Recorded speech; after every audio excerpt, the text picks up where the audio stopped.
Euclidean geometry is the foundation of classical geometry, studying shapes, distances, angles, and their relationships in flat space based on five postulates established by Euclid around 300 BC.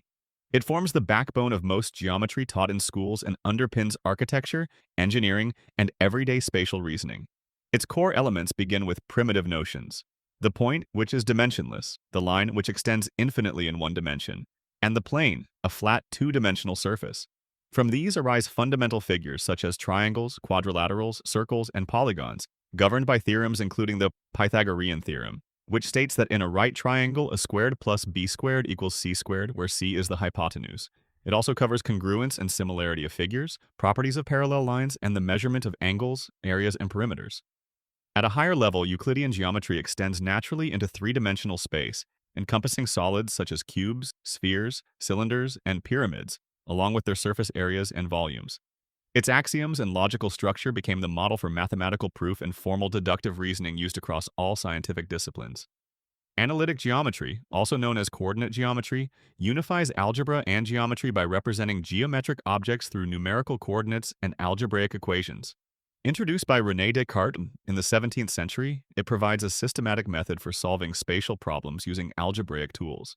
Its foundation lies in the Cartesian coordinate system, where any point in the plane is described by an ordered pair x, y, and in three-dimensional space by a triple x, y, z. Lines are expressed as linear equations of the form y equals mx plus b, where m is the slope and b is the y-intercept. It encompasses the study of conic sections, including circles, ellipses, parabolas, and hyperbolas, each defined by second-degree polynomial equations. For example, a circle of radius r centered at the origin satisfies x squared plus y squared equals r squared. Analytic geometry also covers parametric equations, polar coordinates, and the equations of surfaces and curves in space. It serves as the bridge between pure geometry and calculus, making it essential in physics, computer graphics, and engineering. Projective geometry studies the properties of geometric figures that remain invariant under projection, the process of mapping points from one plane to another through a center of projection. Unlike Euclidean geometry, it does not preserve distances or angles, but instead focuses on incidence, the relationship of points lying on lines. Its foundational principle is that any two distinct lines in a projective plane meet at exactly one point, including parallel lines which are said to meet at a point at infinity.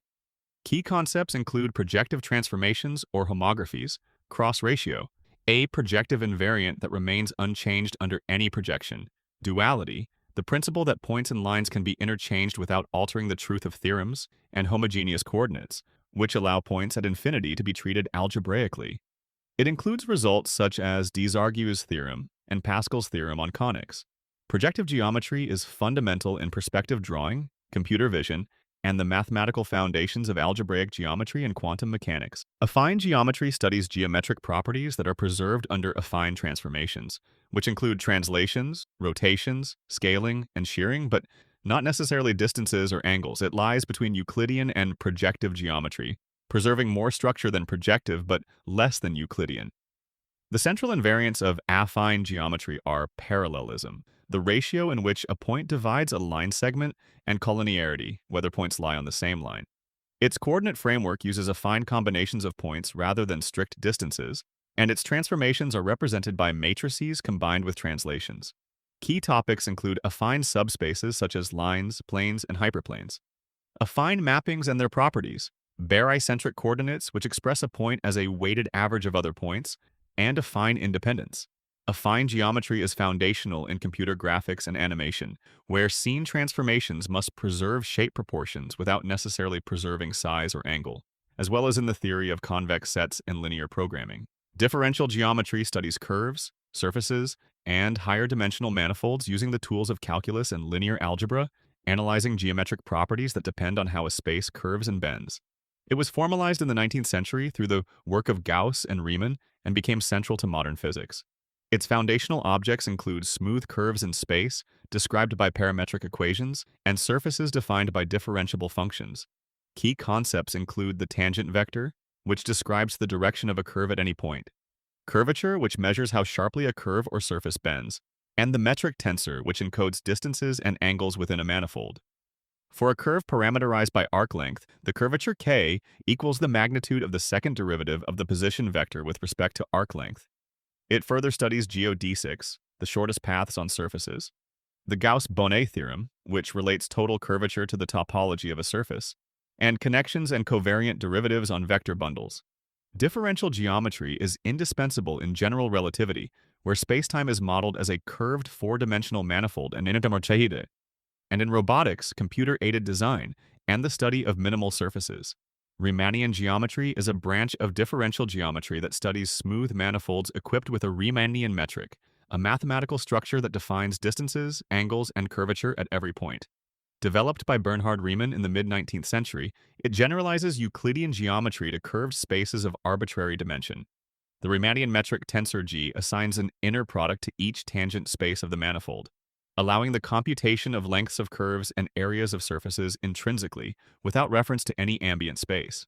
Central concepts include sectional curvature, which describes how the manifold curves in each two-dimensional direction, Ricci curvature, which summarizes the curvature by averaging sectional curvatures, and scalar curvature, a single number describing the overall curvature at a point. Geodesics in Riemannian geometry are curves that locally minimize length and satisfy the geodesic equation. Results such as the Hopf-Reinau theorem characterize completeness, and comparison theorems relate curvature bounds to the geometry and topology of the space. Riemannian geometry is the mathematical language of Einstein's general theory of relativity, and it plays a fundamental role in shape analysis, machine learning on manifolds, and string theory. Pseudo-Riemannian geometry extends Riemannian geometry to manifolds, where the metric tensor is not positive, definite, meaning it can assign zero or negative values to certain vectors. The most important case is the Lorentzian metric, which has signature minus plus plus plus, forming the geometric framework of Einstein's theory of general relativity and special relativity. Unlike Riemannian geometry, a pseudo-Riemannian manifold does not have a notion of distance in the classical sense. Instead, the metric distinguishes between time-like, space-like, and null vectors, corresponding to the physical distinction between matter, space, and light. Geodesics in pseudo-Riemannian geometry represent the paths of freely falling particles and light rays in curved spacetime. Key topics include Lorentzian manifolds, the stress-energy tensor, causal structure and horizons, and singularity theorems due to Hawking and Penrose. The mathematical tools of curvature tensors, including the Riemann tensor, Ricci tensor, and Einstein tensor, take on direct physical meaning as descriptors of gravitational fields and matter distributions. Pseudo-Riemannian geometry is foundational not only in gravitational physics, but also in the study of black holes, cosmological models, and unified field theories.